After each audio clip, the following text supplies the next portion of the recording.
En pédagogie de l'écriture, on va se servir du mouvement pour faire enregistrer aux enfants la première forme de base qu'est la boucle. Allez, il va y avoir du sport.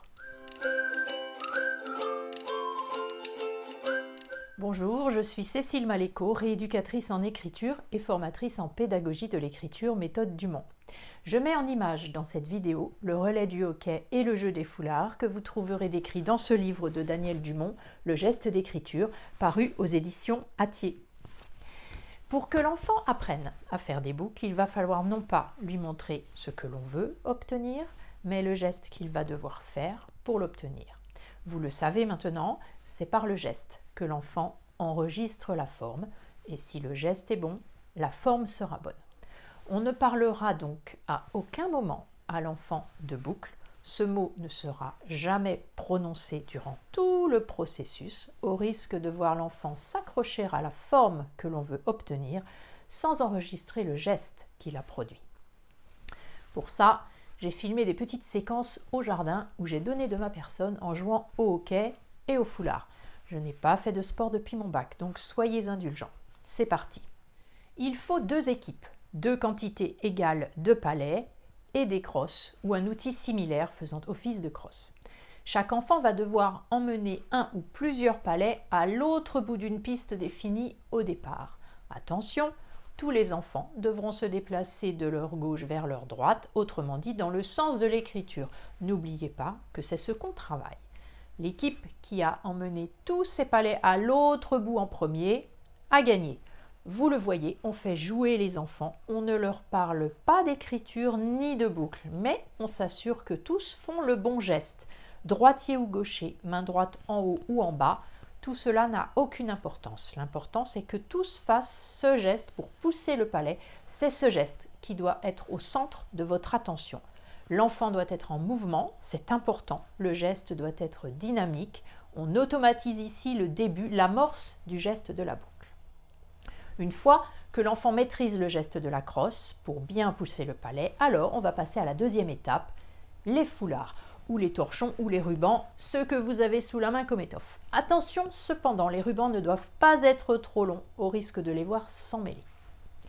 La première séance des foulards sera programmée immédiatement après une séance de hockey. La consigne est la suivante. Tu vas mimer avec ton foulard le geste que tu viens de faire avec la crosse pour pousser le palet.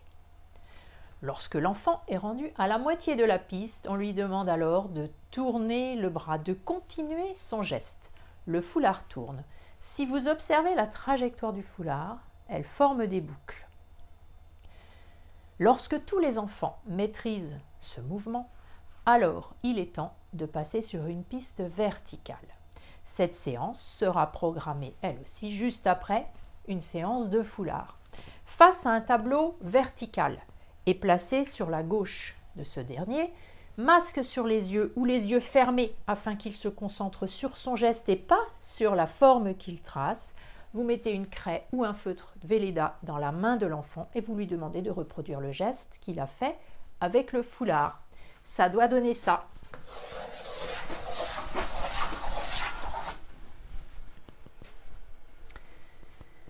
Puis, lorsque l'enfant a terminé, vous lui demandez d'ouvrir les yeux et de dire le nom de ce qu'il vient de faire. J'ai fait des boucles. Le geste est enregistré, la forme est bonne. Vous avez gagné. Bien entendu, les autres enfants ne doivent pas être présents. Ils doivent tous découvrir a posteriori que le geste qu'ils exécutent produit des boucles. S'ils connaissent d'avance la forme, ils oublieront le geste du foulard et adieu la fluidité, la vitesse et donc adieu la bonne forme.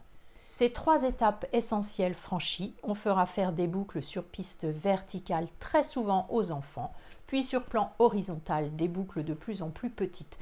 D'abord des grandes boucles tracées avec tout le bras posé sur la table, puis des boucles plus petites tracées avec les doigts. Bien entendu, la tenue du crayon et la gestion de l'espace auront été travaillées en amont. En cas de difficulté, on ira chercher un bulldozer pour donner un coup de main.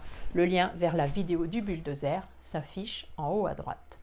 L'enfant sera alors prêt pour l'aventure de l'écriture cursive.